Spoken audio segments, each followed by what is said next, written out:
За дараагийн маань оролцогч бол Ган Тулга гэж нэр дэвшигч байна.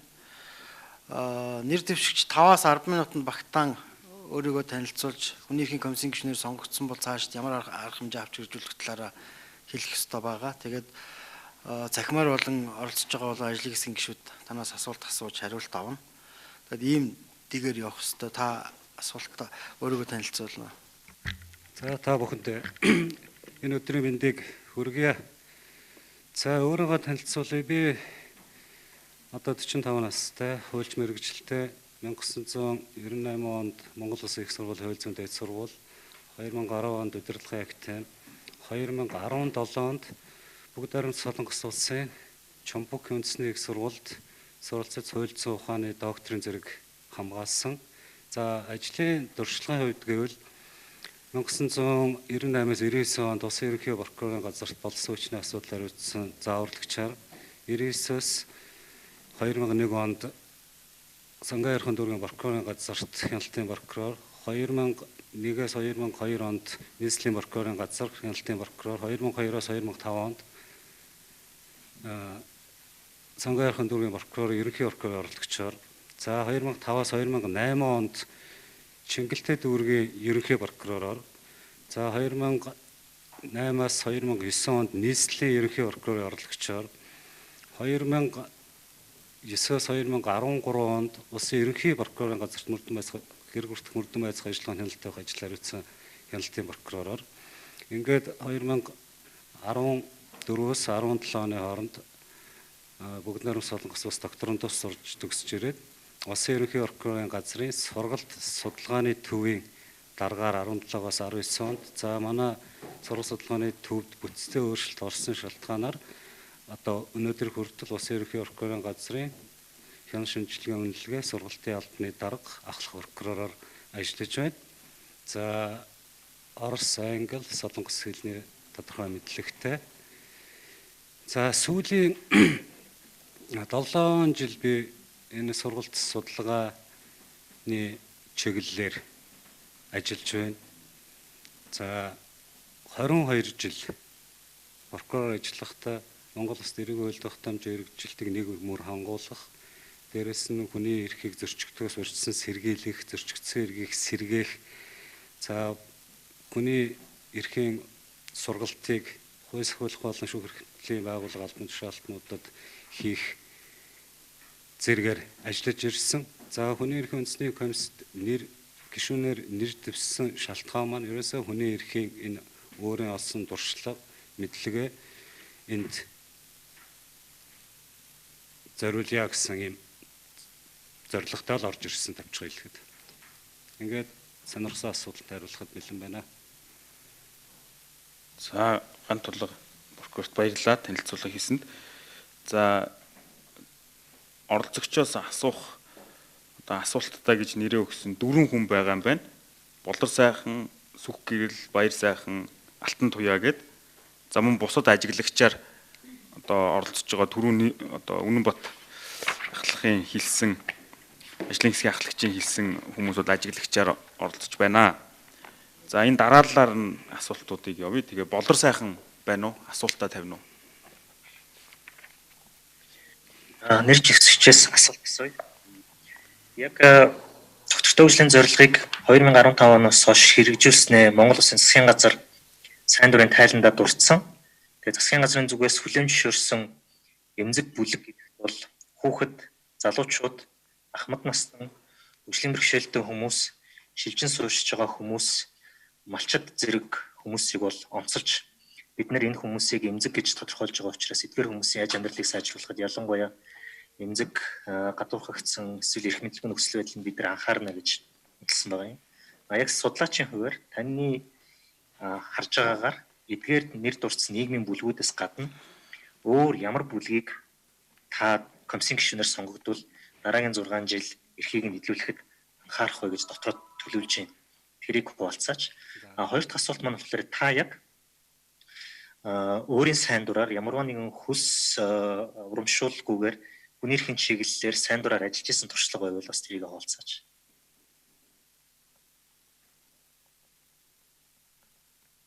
За баярлалаа. За асуултанд хариулъя. За ер нь миний бодлоор бол сүүлийн үед энэ яг энэ практикт энд ажиллаж байгаагийнхын хувьд хүний эрхийг хамгаалах чиглэлээр энэ нийт иргэдийн хүний эрхийн талаарх боловсрал ойлголт мэдлэг туйлын хангалтгүй байдаг. Үүнээс шалтгаалаад хүний эрхээ зөрчигдсөнөө мэдэхгүй байх, зөрчигдсөн эрхээ хамгаалах талаар тодорхой ойлголтгүй байснаас шалтгаалаад энэ талаар хүний эрх зөрчигдөх асуудал нэлээд түгээмэл гарч байгаа гэж боддог. Тэгэхээр ер нь албан болон албан бус боловсролыг сайжруулах тэр тусмаа ерөнхий боловсролын сургуулиуд, ихтэй сургуулиуд энэ албан боловсролын хүний эрхийн боловсролыг олох ажил дээр нэлээд тодорхой ажлуудыг зохион байгуулах шаардлагатай гэж үздэг. За дээр нь энэ гендерийн тэгш эрхийг хамгаалах, за энэ бага насны хүүхдүүд гэмт халдгад өртөх, за мөн энэ бэлгийн цөөнхүүдийн эрхийг хамгаалах ажил дээр анхаарч ажиллах шаардлагатай гэж боддог. Тэгж үзэж байна. За хоёр дахь асуудал бол хөл сурамшуулгүйгээр хүний эрхийн чиглэлээр ажилласан тохиолдол энэ докторийн ажил хийж явах хугацаанд энэ Бүгд Солонгос улсад байхдаа 4 жилийн хугацаанд би тодорхой судалгаа, шинжилгээний ажлуудыг хийж гүйцэтгэж байсан. За олон улсын сэтгүүлүүдэд 8 орчим сэтгүүлд хүний эрхийн чиглэлээр нийтлүүд бичиж бас хэвлүүлсэн юм байна. За яг тэгэхээр би өөрөө энэ доктор суралцж явах хугацаанд босод хугацаанд бол яг прокуророор 22 жил ажилласан. Тэгэхээр энийг бол би нөгөө төрөөс цалин урамшуулалттай ажиллаж байсан гэж үзэж байгаа. Гэхдээ энэ дээр юу гэж хэлэх вэ гэхээр 22 жилийн миний прокурор ажилласан хугацаанд голдуу би тодорхой нэгжүүдийг удирдах халдваршаалга хийж явж байсан. Энэ хугацаанд хүний эрхийг зөрчүүлэхгүй байх Монгол улсын хэмжээнд гол манаа чинь прокурорд юм болов уу гэж боддог. Ингэж хариулах байна. За сүх гэрэл асуултаа асууя. Сонсогч байна уу? Сонсогч байна. За баярлалаа. Би нэг 2-3 асуулт асуучих. Тэгэхээр судалгааны туршлага илүү төлөх үү? Төрийн шүүх тогтолцоог одоо ашиглаж ажиллаж ирсэн хүн байна. Хүний эрхийн комиссийн гишүүний хувьд хүний эрхийг одоо шууд хамгаалах гэдэг юм практишнер гэдэг нэртэй тийм ээ. Тийм илүү төлхөө ажил хийнэ. Ингэхдээ нэгдсэн үндэсний байгууллагын процедураас ямрыг нь ашиглаж хүний эрхийг хамгаалах энэ дотроо ялангуяа хүний эрхийн хамгаалагчийг хамгаалахад Монгол Улсын комиссийн тухай хууль, хүний эрхийн хамгаалагчдын эрх зүйн байдлын тухай хууль, өөр олон улсын шүүхийн болон шүүхийн бус ямар механизмуудыг хэрхэн яаж ашиглаж ажиллах төлөвлөгөөтэй байгаа тухай нэгдүгээр ярьж өгнө үү. Хоёр дахь нь болохоор зэрэг Монгол улсад хүний эрхийг хамгаалах механизм ямар байх ёстой вэ? Энэ тал дээр санал бодол байна уу? Баярлалаа.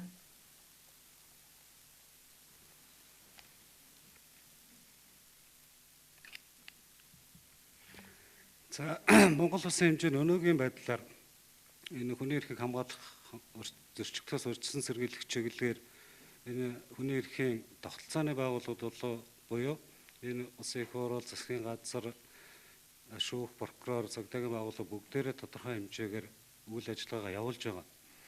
Энэ үйл ажиллагаа маань зохитөвшөнд уялдаа холбоо муутайгаар зохитөвшин шаардлагын хэмжээнд явагдахгүй байгаа гэж хувийнхоо дүгнж байгаа. Хоёрдугаарт сүүлийн жилүүдэд Монгол улсын нэгдээ орсон гэрээ конвенц, за олон улсын энэ үндсэн зарчмуудыг Монгол улсын хуулиудад тусгах ажил нэлээд эрчимтэй явагдаж байгаа. Хэдий ч гэсэн шаардлагын хэмжээний зохицуулалт маань орж өгч чадахгүй байгаа. Орсон хэдий ч гэсэн бас дутуу орхигдуулах ийм зүйлүүд энэ хуулиуд дээр байж байгаа.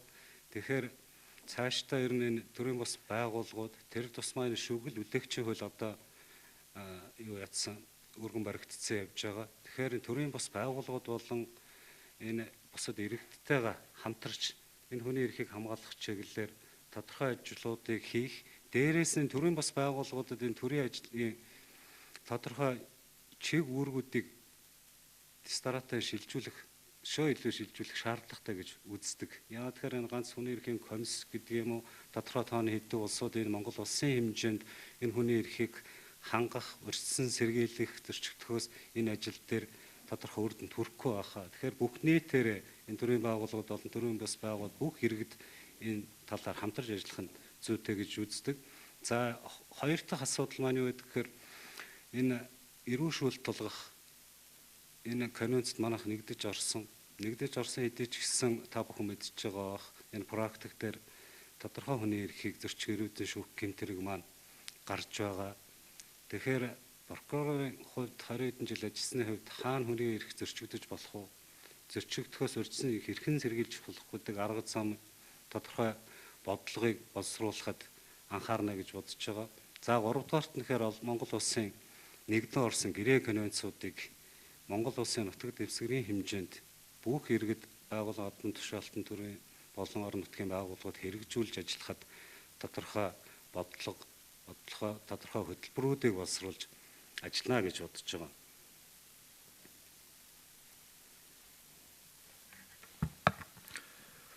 Мөнгөсөйхэн ажлыг хийсэн гэж.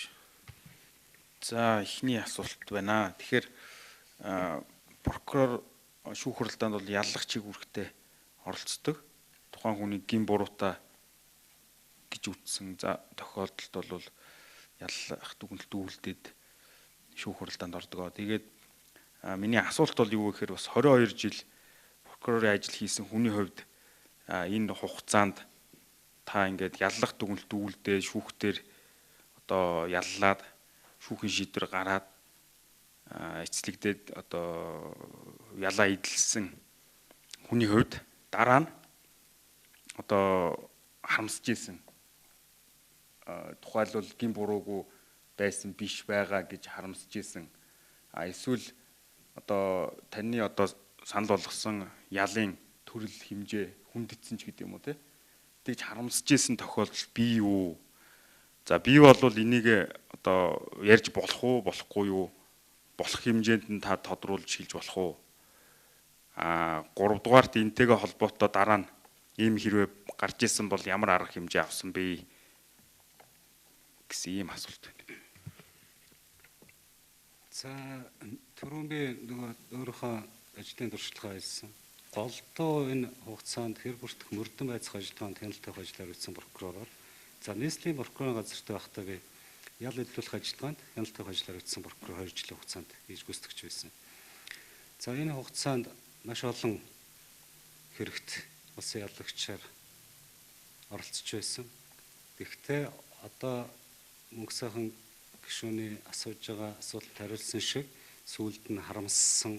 За энэ хүн гэмтэрэг үйлдээгүй байхад нь би яллаад яш итгэл оногдуулсан биш үү гэдэг юм уу ийм байдлаар харамсаж байсан тийм тохиолдол бодож ирсэн зүйл байхгүй миний хувьд. Би өөрөө зөвхөн улсын яллагчийнхаа хувьд хэрэг бүрт мөрдөн байцаах ажиллагааны явцад тухайн сэжигтэй ялагдагчийн эрх зөрчигдөхгүй байх, зөрчигдсөн эрхийг нь тодорхой хэмжээгээр хянаж энийгээ гин буруугийн тогтоох гэж шүүхэ шилжүүлж ялах төлөв үлдчихсэн гэж боддог. Тэгэхээр энэ дээр надад харамссан гэдэг юм уу ийм тохиолдол энэ тохиолдож байсангүй өнөөдөр хүртэл. Баярлалаа. Хоёр дахь асуулт энэ тийм хийсвэр дүү жишээ. За Монгол улсад одоо коронавирус цар тахал ковид-19 бол өвчин байна. Тэгэхээр энэ цар тахлын сахалтай холбоотой илт худал мэдээлэл бол одоо маш хурдан тархдаг. Тэрийг нөхсөн одоо үнэн зөв мэдээлэл бол тэр худал мэдээллээ бол дагж тардггүй гэдэг ийм бас судалгаа байгаад байгаа. За тэгэхээр улсын онцгой комиссоос шийдвэр гараад бүх вебсайтуудын энэ ковид-19-тэй холбоотой албаны мэдээний доор комент бичих боломжийг бүгдийг хаачлаа гэж бодъё. Бүгдийг хаачлаа. За энэний гол цаад зорилго бол юу гэхээр нийт худал мэдээлэл одоо тархаас хамгаалах ийм зорилгоор ийм арга хэмжээ авлаа. За энэ дээр та дүгнэлт хийн үү гэж. Өөрөөр хэлбэл үндсэн хууль болон иргэний болон улс төрийн тухай олон улсын пактаар хамгаалсан үжил бодлоо илэрхийлэх, хэвлэл нийтлэх их чөлөөг саяын тэр комент хааж байгаа одоо зохицуулалт чиглэл заавар зөрчсөн үү зөрчөөгүй юу? Яагаад? Зөрчсөн бол яагаад, зөрчөөгүй бол яагаад? Үндсэл нь тэгээд тэр үндсүүл болон олон улсын энэ хүний эрхийн эрх зүйн одоо стандартын үүднээс дүгнэлт хийвэл ямар дүгнэлт хийв? За баярлалаа. За энэ дээр юу гэж хариулах вэ гэхээр нэгдүгээр тийм ковид цардхалтай холбоотойгоор бусдын Монгол Улсын үндсэн хуулийн заасан мэдээлэл олж авах энэ үндсэн эрхэнд нь халдаж болохгүй байх нэгт. За хоёрдугаарт ямар ч тохиолдолд төрийн байгууллага нэг хардталтайгаар худалд гүтгэлэг явах гэж чинь гэдгийг мэдээлэлд харахаас гэж ингэж хүний үндсэн эрхийг хааж болохгүй. Тэгэхээр энэ бол өөрөө хүний эрхийг ноцтой зөрчсөн тохиолдол болох ёстой. Тэгэхээр энэ дээр бол ийм дүгнэлт хийлгэхээр байна. Мөнгө сайхан асуулт байгаа юу? Болсон уу? За Алтан туяа.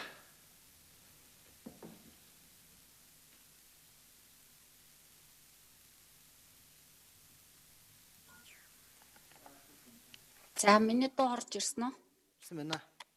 Манай намайг сонсож байна уу? Сонсож байна. За тэгээ.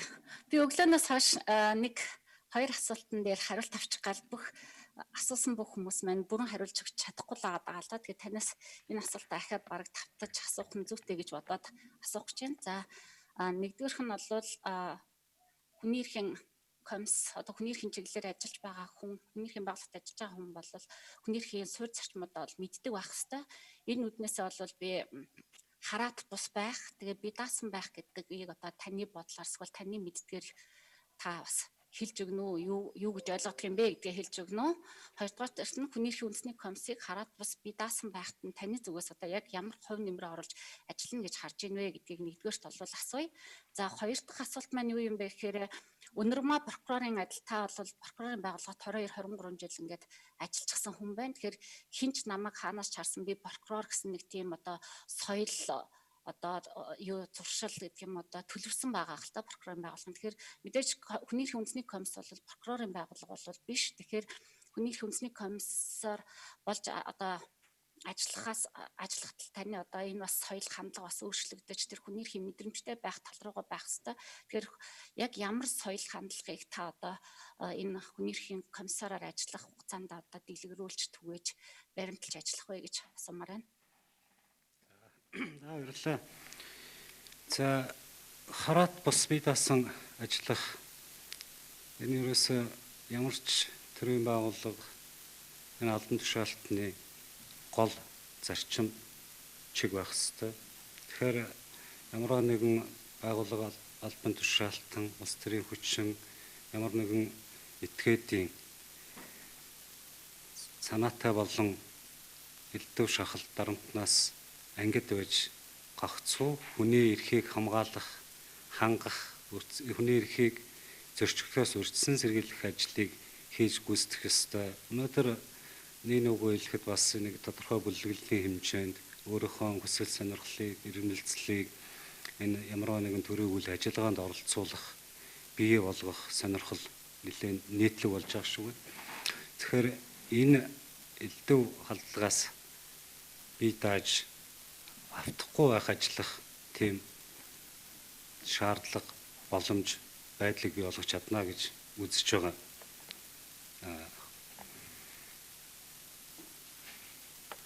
Болсон тий.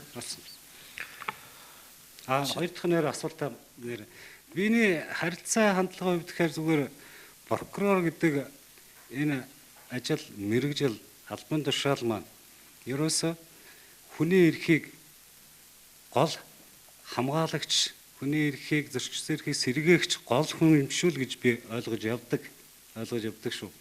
Энэ дээр прокурорууд хүний эрхийг зөрчигдсөн эрхийг сэргээдэг болохоос биш хүний эрхийг зөрчих асуудал дээр энэ дээр үйл ажиллагаа чиг үүрэг нь огтоос байдгүй. Тэгэхээр хойныхоо ч тэр судлаачийн хувьд ч тэр хүний эрхийг хамгаалах энэ хүний эрхэд суурилсан энэ үйл ажиллагаа, энэ мэдлэг, энэ юм маань бол энэ хүний эрхийн комиссийн гишүүнээр ажиллахад нэг саад болохгүй байх, харшлахгүй байх гэж бодож байгаа би хувийн хувьд.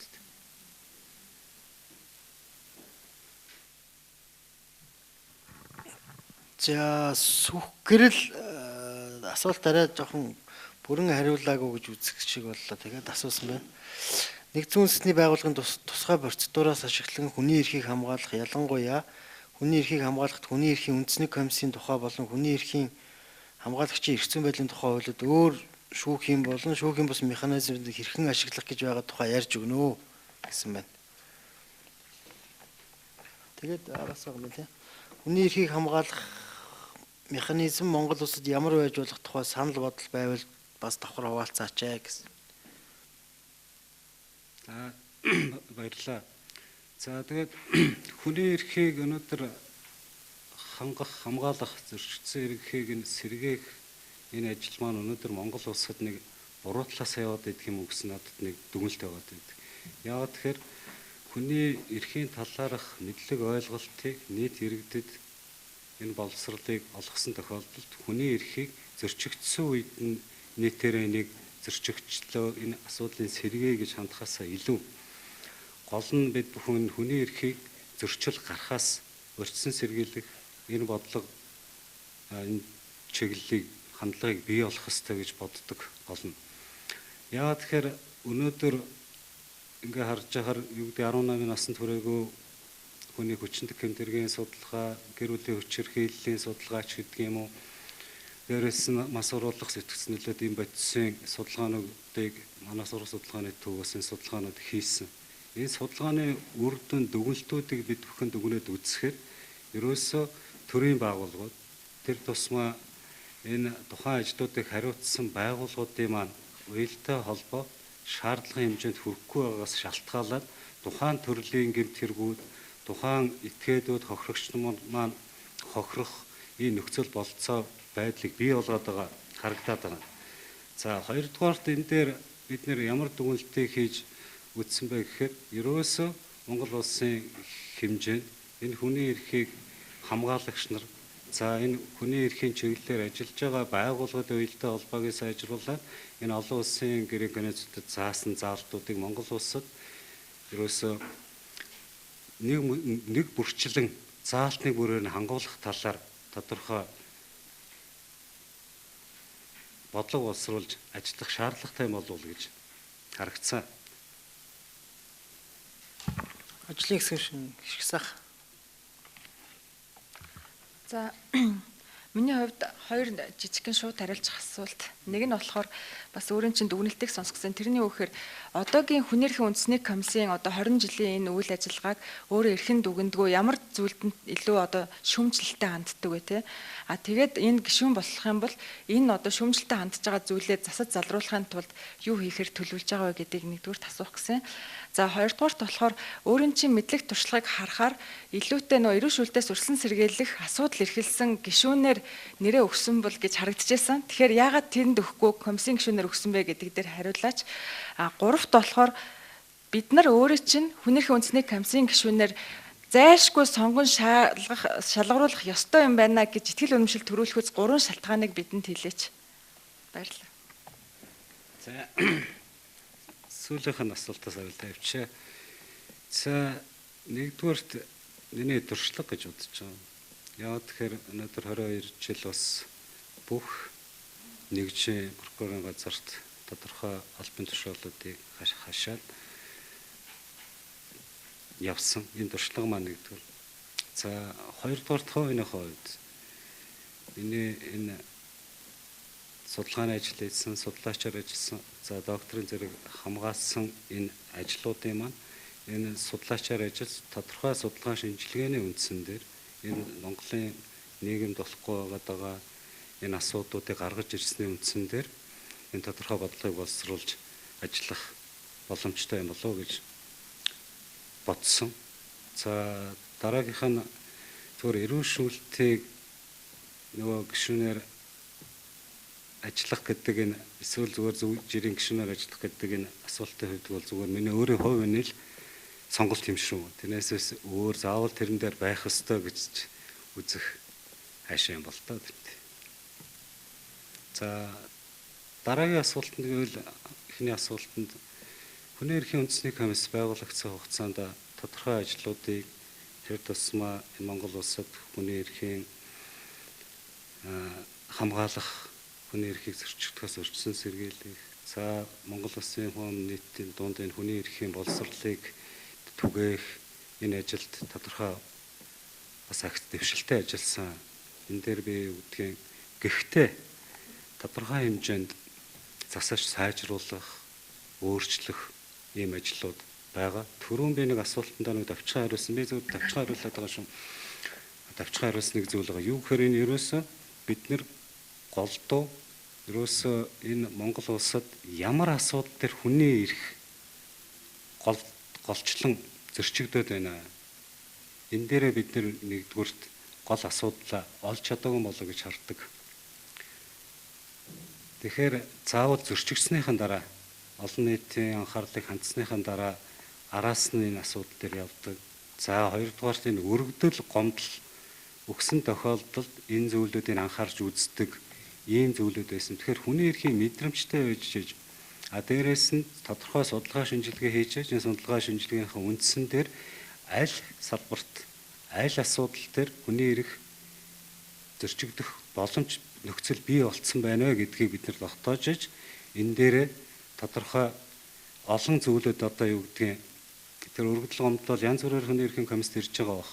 Тэрийг бас сайн мэдэхгүй байна. Зүгээр тэр нь асуудлууд дээр олон зүйлээс хамгаардаж ингэж ажиллахаасаа илүү гол бодлого зорилттой тогтоож иж ингээд энэ дээрээ чиглэж ажиллах нь зүйтэй байхаа гэж бодож байна.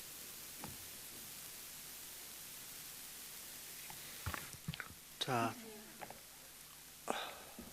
тунгалаг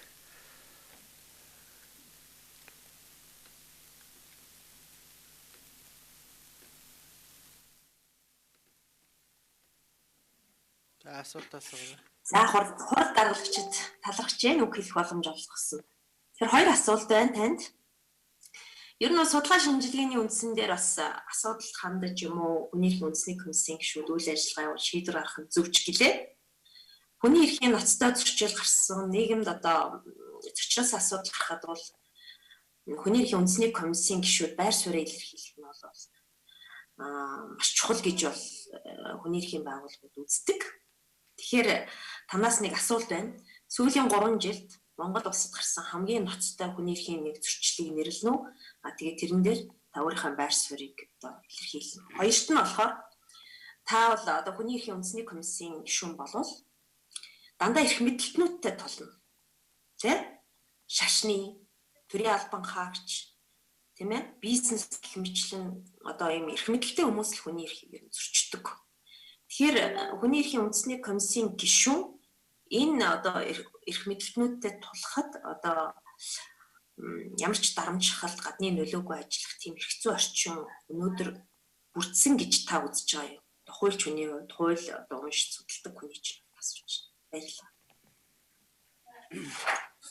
За Монгол улсын хэмжээнд сүүлийн 3 жилийн хугацаанд хүний эрхийг хамгийн ноцтой зөрчсөн тохиолдол юу вэ гэж асууж байгаа шүү. Тэгэхээр би энэ дээр бол зориг амнасыг хохироосон хэрэг дээр бусдад эрүүшүүлэлт тулгаж яшитгэл оногдуулсан гэсэн энэ тохиолдлыг хэлэх байна. Тэгэхээр энэ дээр одоо энэ хэрэг асуудал маань өөрөө шүүхтэр эцэслэн шийдвэрлэгдээгүй ханаа шийдвэрлэх ажиллагааны явцтай байж байгаа учраас би хувийнхаа хувьч төр хуульч байгаа прокурорын хувьд энэ дээр тодорхой үнэлэлт өгүүлэлт хэлэх боломж алга. Гэхдээ энэ бол хамгийн ноцтой Монгол улсад цаашаад гарч болохгүй гарахаас нь урьдчилан сэргийлэх гол ажил юм уу гэж хэлэх байна.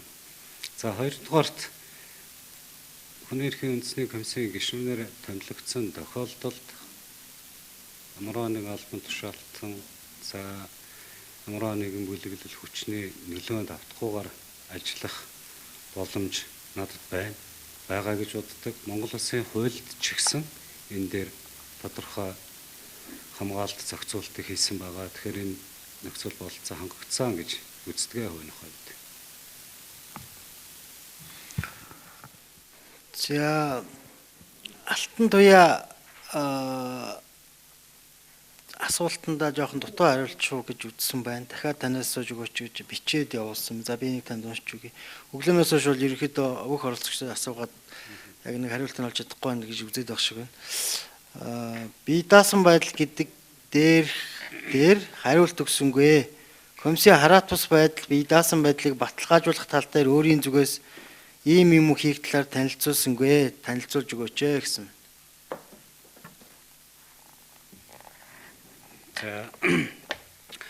Комиссийн бие даасан байдлыг сайн шинжлэн батлагдсан хууль дээр комиссийн тухай хууль дээр бол комиссийн бие даасан үйл ажиллагаа явуулах нэлээд олон заалтуудыг тусгаж өгсөн байж байгаа.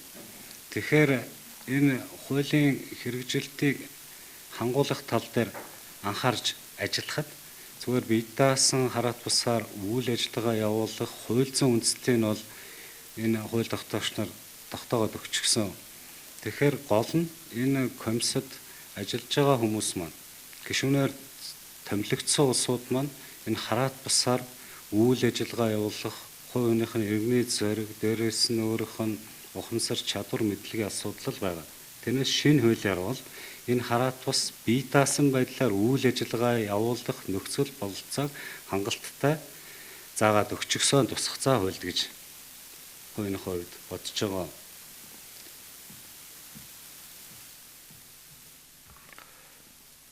За боллор сайхан.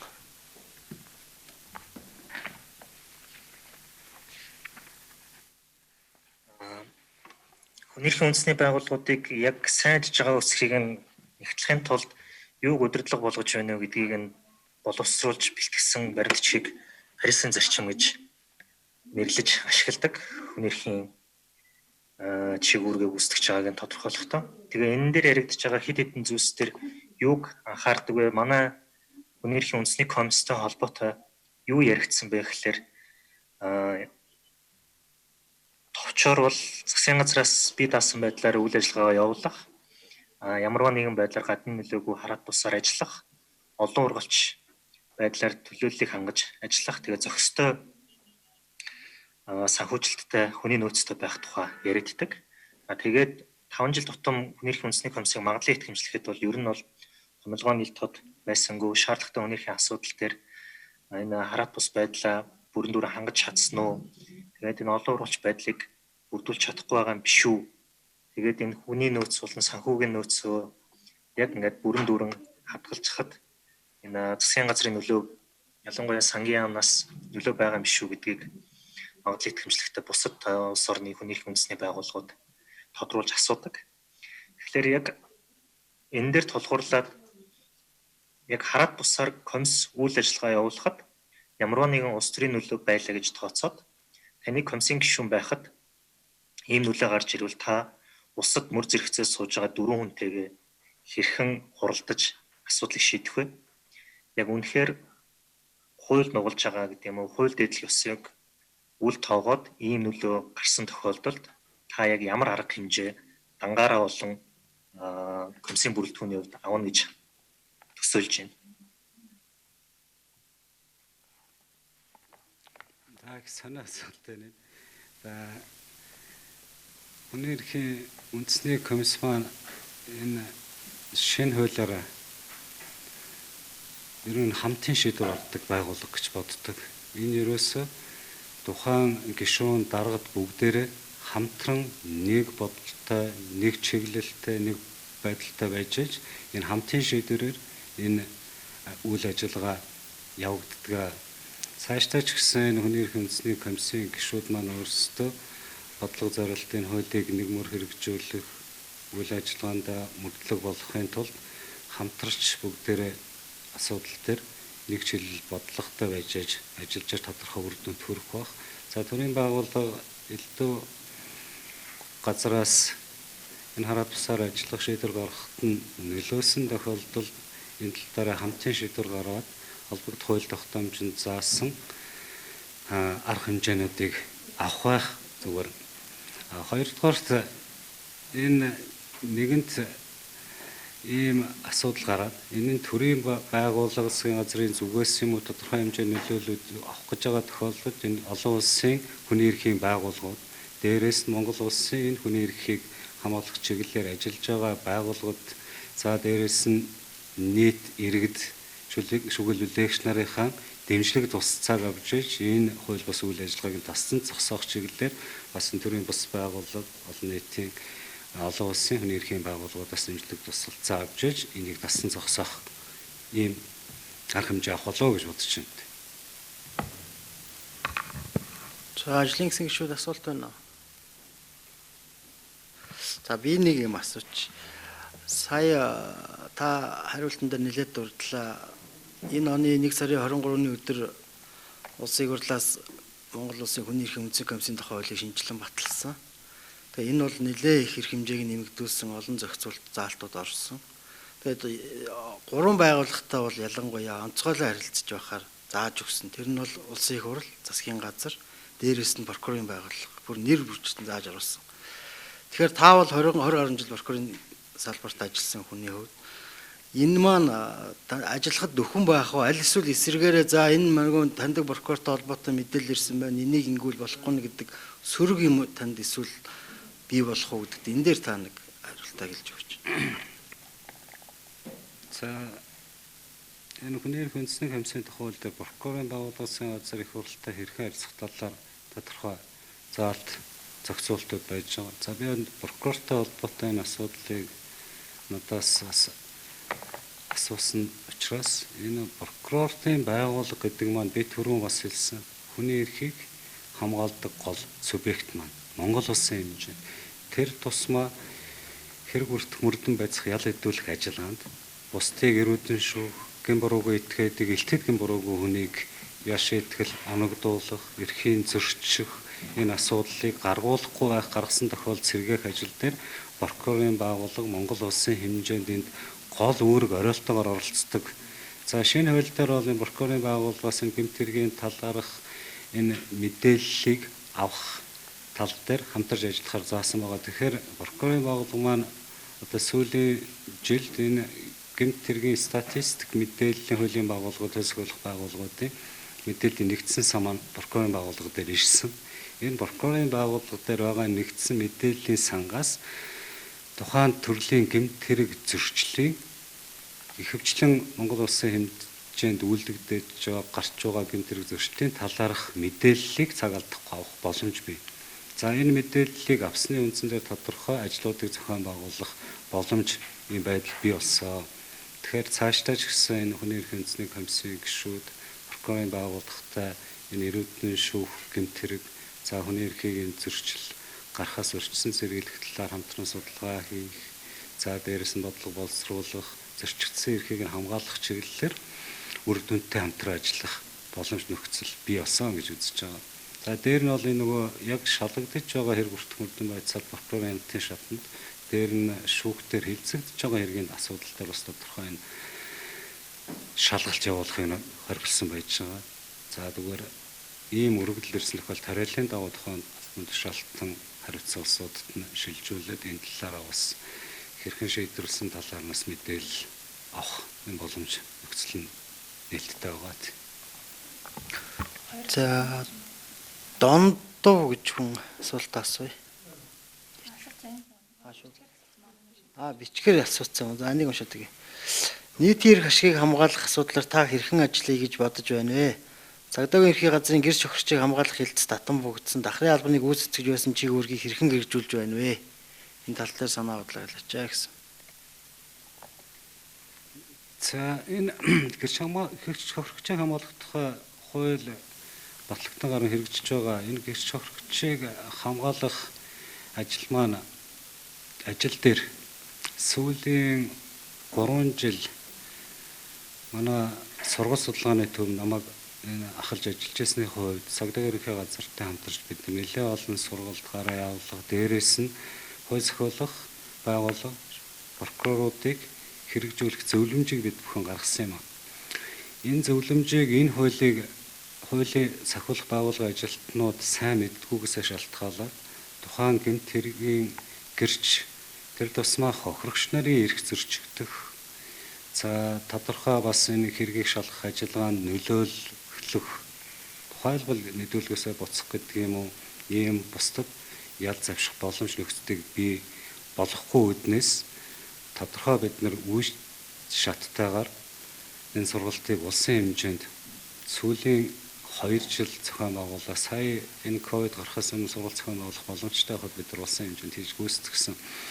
Тэгэхээр энэ давхрын албаны хувьд өнөөдөр зүгээр тухайн улс төрийн шийдэл гараад энэ байгууллага байх шаардлагагүй гээд энэ гүйцэтгэж ирсэн үүргийг нь 2 байгууллагад буцаагаад өгсөн. За давхрын алба байгууллагатаас ч өмнө ч гэсэн энэ дээр шүүхэн шийдвэр гүйцэтгэх байгууллага тодорхой үүргийг хэрэгжүүлдэг, цагдаагийн байгууллага зарим үүргийг гүйцэтгэдэг байсан.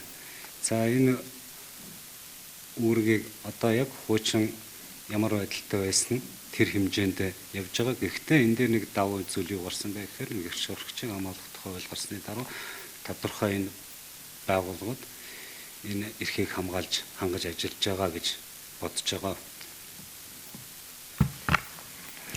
За мөнх чимэг асуулт асуусан байна. Гендерт суурилсан хүчирхийллийн суур шалтгааныг юу гэж хувь хүнийхээ хувьд үздэг вэ гэсэн. Энэ сүүлийн 4 жил бид бүхэн гендер суурилсан гэр бүлийн хүчирхийлэлтэй тэмцэх төслийг Прокурогийн байгууллага аюултай олон улсын байгууллагатай хамтарч хийсэн юм а. За судлаачийн хувьд сургууль судалгааны төвөг нь ахаж ажиллаж байсны хувьд энэ гэр бүлийн хүчирхийлэлтэй тэмцэх хууль тогтоомжийн хэрэгжилтийн байдалд суурь судалгаа хийсэн. Өөрийнхөө судлаач нартай болон социологч нар бусад эрдэмтдийг оролцуулж бид бүхэн хийсэн. Хоёрдугаар гендер суурилсан хүчирхийллийн гэмт хэргийг хууль сахиулах болон прокурорын байгууллагын ажилтнуудыг чадварчуулах төсөл маань хэрэгжээд 3 жил болж өнгөрсөн.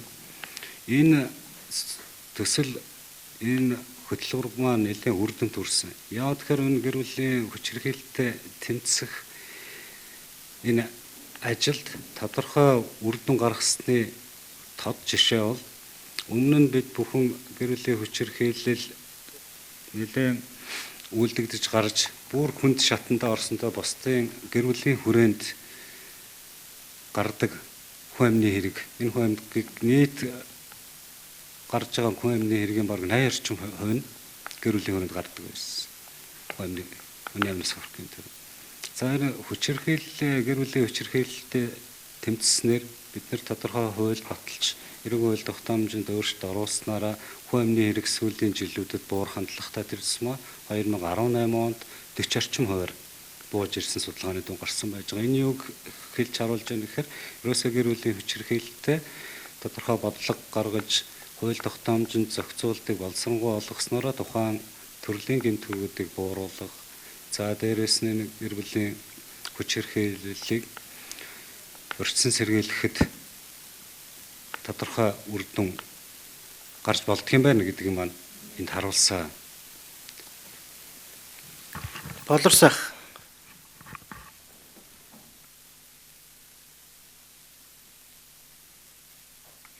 Үнэрх үндэсний комиссийн хуулиар олгосон нэг чиг үүрэг нь гендер эрхтгч байдлыг хэрхэн хангаж хэрэгжүүлж байна, гендер эрхтгч байдлыг хэрхэн хангах тухай хуулийг хэрхэн хэрэгжүүлж байна вэ гэдгийг тусгайлан илтгэдэг байгаа. Хэрвээ та үнэрх үндэсний комиссийн гишүүн болвол таныг сэдвчилсэн байдлаар Монгол улс гендер эрхтгч байдлыг хэрхэн хангаж байгааг тайлагнаач гэдэг тусгайлан тайлан бичих боломж олгол та ямар бүлгээр ямар асуудлыг хөндөж бичих вэ? Хэлж өгөөч. Баярлалаа. За одоогор шууд төлөвлөд ингээд хийнэ гэсэн хэлэхэд бас арай эртээ байгаа юм болов. Гэхдээ гендерийн байдлын тухай хуулийг энэ хэрэгжилт маань туйлын хангалтгүй байдаг. Яагаад тэгэхээр энэ гендерийн байдлын хангах тухай хууль дээр тухайн төрлийн байгууллага, албан тушаалтан, төрийн бус байгууллага, аж ахуйн нэгж байгууллагууд өөрсдөө энэ хуулийн хэрэгжилтийг хангуулах талаар өөрсдийн энэ зохицуулж байгаа хууль тогтоом, дүрм журам, энэ бүр дотоод журамдаа хүртэл энэ талаар тодорхой заалтуудыг оруулах тийм шаардлага их тавьсан байдаг, үүрэг өгчүүлсэн байдаг. Тэгсэн хэдий ч одоо Монгол улсын хэмжээнд энэ үйл ажиллагаа явуулж байгаа төрийн болон төрийн бас байгууллагуудын аж ахуйн нэгж байгууллагуудын хэмжээний эрхийг хангах талаар бас дөрвтэй ажлууд хийгдэг юм болов уу гэж харагддаг. За зөвхөн энэ гендрийн тэгш байдлыг хангах энэ гол асуудал маань энэ эмэгтэйчүүд хүүхдүүдийн эрхийг хангах тал дээр тэр тусмаа энэ хүүхдүүдийн албатан хөдөлмөрийн тал дээр анхаарах хэрэгтэй болов гэж боддгоо. Тэгээ энэ тал дээр илүү анхаарч ажиллах болов. Хөгсөх ажлын гэсэн шүү. Өөр асуулттай хүн байхгүй бол дахиад асуулт асууя. Тэгэхээр та түрүүн Монгол улсад хүний эрхийн хамгийн ноцтой зөрчлийн жишээг бол зориг агсны одоо хэрэг дээр нэр бүхий хүмүүсийг ирүүдэн шүүсэн асуудлаа гэж хэлсэн. За таны хувьд бол 2009-өөс 13 онд бол мөн 2016-аас 17 онд Улсын ерөнхий прокурорын газрын хэрэг бүртгэх мөрдөн байцаах ажиллагаанд хяналт тавих хилцэн хяналтын прокуророор бол тус ажиллаж исэн байна. Бас бага хугацаанд. Тэгэхээр 2005 оны Манфред Новакийн тайланг уншсан байх. Ер нь бол Монголд бол эрүүл шүүл тавтгаарсан байна гэдэг. Баримттай дүгнэлтүүд бол хийсэн. Бас зориг агсантай холбоотой өөр нэг хүний ирүүдэн шүүсэн асуудлыг бүр тэр хүнтэй уулзж байгаа тэн дээр бол бичсэн байдаг. Тэгэхээр асуулт юу вэ гэхээр яг та энэ хугацаанд энэ ирүүдэн шүүлтийн ихэнх нь бол хэрэг бүртгэл мөрдөн байцаалтай шатанд гарч байгаа. За Новакийн тайлан төдийгүй ерөөсөө хүний эрхийн үндэсний комиссийн бараг жил болгоны тайлан дээр эрүүл шүүлтийн баримттай жишээнүүд гардаг. Энэ бол хэрэг бүртгэгт мөрдөн байцаалтай шатанд байна. Тэгэхээр та бол улсын ерөнхий прокурорын газрын одоо яг энэ асуудал дээр хяналт тавих хяналтын прокурор ажиллаж исэн. Тэгэхээр энэ дээр яг таны ингэж ажиллах хугацаанд нэгдүгээр яг тодорхой хэрэг дээр ийм ирүүдэн шүүсэн асуудал гарч ирсэн үү? Гарч ирсэн бол одоо та яг хувь тэр тодорхой мэдээлэл хүний мэдээлэл эдэр хэлэхгүйгээр ерөнхийд нь тоомлж хийх боломжтой юу? Араас нь ямар арга хэмжээ авсан бэ? Яг тодорхой таны хяналт тавьж исэн хэрэг дээр нэгдүгээрт. Хоёрдугаарт та энэ хяналтын прокурор яг энэ албанд хилтэст хяналтын прокурор ажиллаж байхдаа ерөнхийдөө энэ эрүүл шүүлтээс урьдчилан сэргийлэх. Ер нь эрүүл шүүлтээс ангид байх эрхээс гадна тэр шүүхийн өмнөх шатанд одоо идэх суур эрхүүд байгаа шүү дээ. Өмгөөлөгч авах хууль зүйн тусалцаа авах те арга гэрийнхэнтэйгээ уулзах. Тэгэхээр тэр ерөнхий практикийг өөрчлөхтэй холбоотой одоо санаачилж хийж исэн юм тодорхой одоо өөрчлөлт те яг хүний эрхийг хангах чиглэлээр хийж исэн юм тодорхой жишээнүүд арга хэмжээнүүд байна уу? Тэгвэл нэг 3-ыг дурдаач гэсэн. За энэ хүний эрхийн зөрчигдсөн хэрэг бүртгэх мөрдөн байцаалтын шатанд зөрчигдөх магадлал өөрөө энэ хууль зохиолох байгууллагын хэрэг бүртгэгч мөрдөн байцаагчийн нотлохоор цуглуулж байгаа шалгаж байгаа тогтоож байгаа энэ ажиллагаа маань өөрөө хүний эрхийг зөрчигд хүргэх тийм байдлыг бий болгож байгаа гэдэг.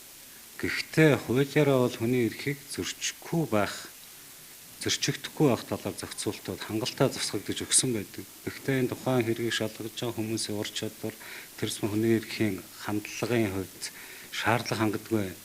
Энэ харилцаа хандлагыг өөрчлөх талаар тодорхой ажлууд хийгдэж явж байна одоо.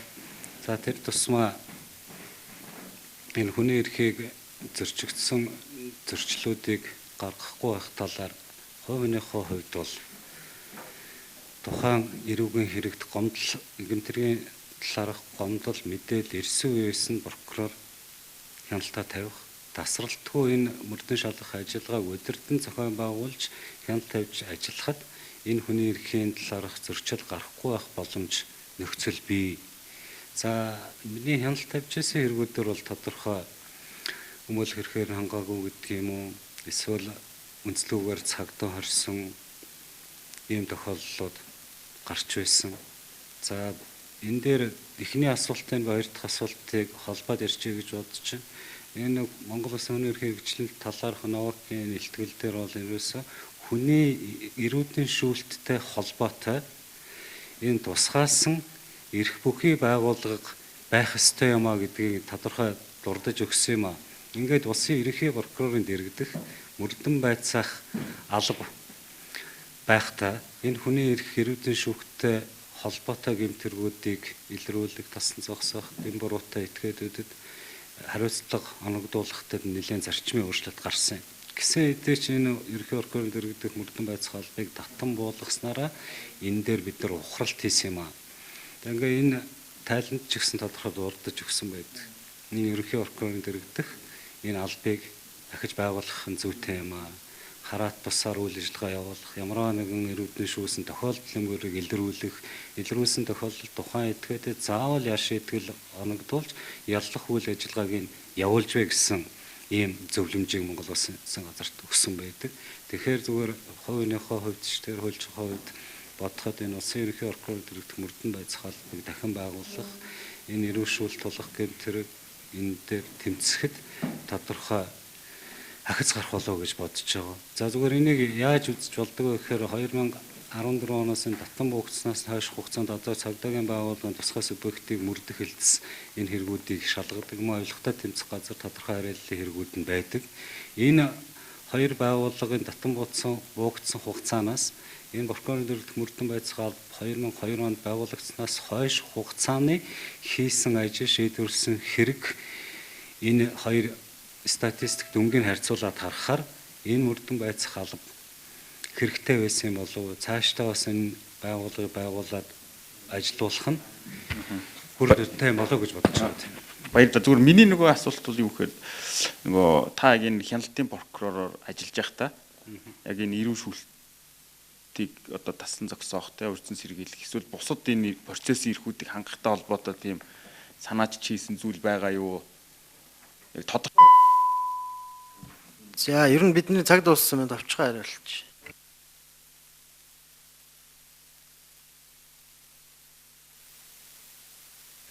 Сүүлийн 20 жил ажиллах хугацаанд энэ голдуу би бас нэгжүүдийг удирдах зохион байгуулж ажиллаж байсан. Тэрс мөн мөрдөн байцаах хэрэг хүртэхийн ажиллагааны удирдан зохион байгуулж явж байсан хүнийхээ хувьд бол тодорхой ажлуудыг хийж гүйцэтгсэн. Хүний эрхийг зөрчүүлэхгүй байх талаар удирдлага зохион байгуулалтаа олон арга хэмжээнүүдийг авч ажилласан.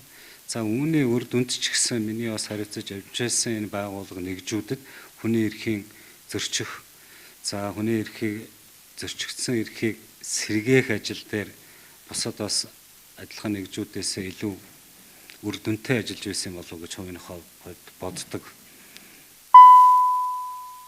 За гантлаг нэр дэвшигчтэй баярлалаа. Амжилт хүсье.